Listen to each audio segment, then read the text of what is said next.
اي حد بيجي لحضرتك بيقول لك انا عايز اتدرب، بيبقى صالح انه يبقى ممثل؟ يعني هل التمثيل قائم فقط على التدريب والممارسة والتعليم، ولا الموهبة برضو بتبقى هي الاساس اللي في الاول اللي بتختار على اساسه متدرب يعني؟ طيب انا دايما بقول الراي دوت هنجيب احمد برضو ولا عشان خلاص؟ لا خلاص يا احمد، طب السؤال ده شكرا. انت مش فيها، معلش انا اسف. ماشي. دايما بقول الرأي ده والناس بتتصدم، بتزعل، بتعترض، بس هو ده رأيي. انه فكرة الموهبة في التمثيل مش هي الأساس، مش مهمة. مم.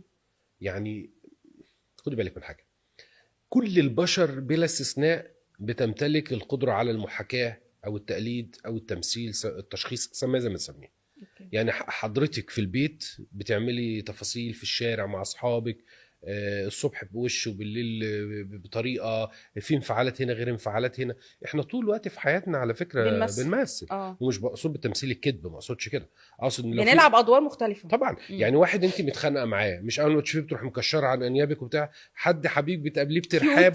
ما هو صح. ده شكل من مم. اشكال التمثيل.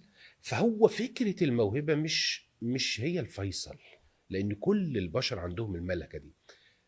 التحدي الحقيقي في مم. فكرة اكتساب الحرفة، المهارة، هو ده اللي محتاج شغل. انك مم. تمسك اليات الاداء التمثيلي الاحترافي، هو ده الموضوع، مش فكرة الموهبة. يعني ممكن يبقى في متدرب عنده استعداد، مثلا خليني ابسطها، في حد عنده استعداد ان هو يبقى بالشكل اللي حضرتك بتقوله ده، وفي حد تاني ممكن استعداده اقل، ولا هو صح. في الاخر حضرتك بتعرف اللي بيجي لك هتخليه ممثل انا قوي؟ انا انا خليه ممثل قوي جدا بشرط اه. ان هو يبقى عايز. اهم حاجه طبعا.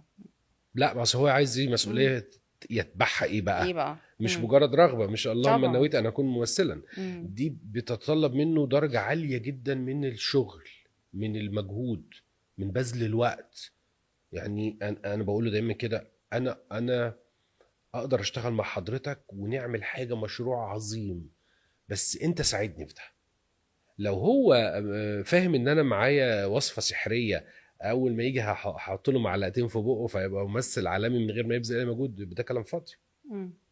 لكن لو هو عنده قدرة انه يبذل مجهود، ينفع ان اعمل معاه حاجة، شغل غير عادي. تمام. ده هيخليني اسال حضرتك وحضرتك بتتكلم كده، طب ايه اللي بيفرق مثلا ممثل زي احمد زكي عن اي ممثل تاني؟ يعني انا مش عايزه اقول اسامي ونقارن يعني، بس هنا بتفرق ايه بقى؟ بما حضرتك ذكرت ان مش الاساس الموهبه على او فكرة مش احمد هو. زكي لو ما كانش اتعلم تمثيل كان هيبقى انسان عادي، شغال موظف في مصلحة حكومية، في بنك، محاسب في شركة. يعني ما هو برضو في مواهب عظيمة على فكرة مم. قاعدة على مكاتب بتعمل عمل تاني غير التمثيل. انما واحد زي احمد زكي اتقابلت الفرصه. رغبته في مم. انه يبقى حد تالنت وحد مهم، مع فكرة انه درس في المعهد العالي للفنون المسرحية، مع اساتذة سلموه الحرفة والصنعة صح، مع مجموعة فرص. انا بدعي انه احمد زكي من الشخصيات شديدة الحظ. مم. يعني بجانب موهبته، ما اقصدش حظ بمعنى ساعات احنا بنفهم الحظ ان هو يعني نجح بالحظ، لا، بالصدفه ما يعني. نجحش مم. بالصدفه ولا بالحظ. هو عنده حاجات مهمه جدا وقدرات جباره، بس هو كمان جه في عصر ذهبي، كان في حركه ثقافيه عظيمه في مصر، واشتغل مع كميه مخرجين اقل ما فيهم عبقري، في ورق مهم، في شخصيات مهمه. انت لما تتفرج على تاريخ احمد زكي في الافلام واسامي المخرجين والكتاب المؤلفين اللي اشتغل فيهم، المناخ كله كان يعني صالح للابداع عشان والنجاح كده يعني. بقول لك هو كان شديد الحظ، مم. محظوظ جدا. لما تقابل بقى ده الظروف المواتيه دي مع امكاناته الرائعه، عمله احمد زكي. انما اؤكد لك انه في مصر مئات مئات احمد احمد زكي، بس زكي، بس ما الفرصه خدوش او فرصه، الرغبه او في ان انا الرغبه، اوصل او هو ما لل. كانش جد مع نفسه مم.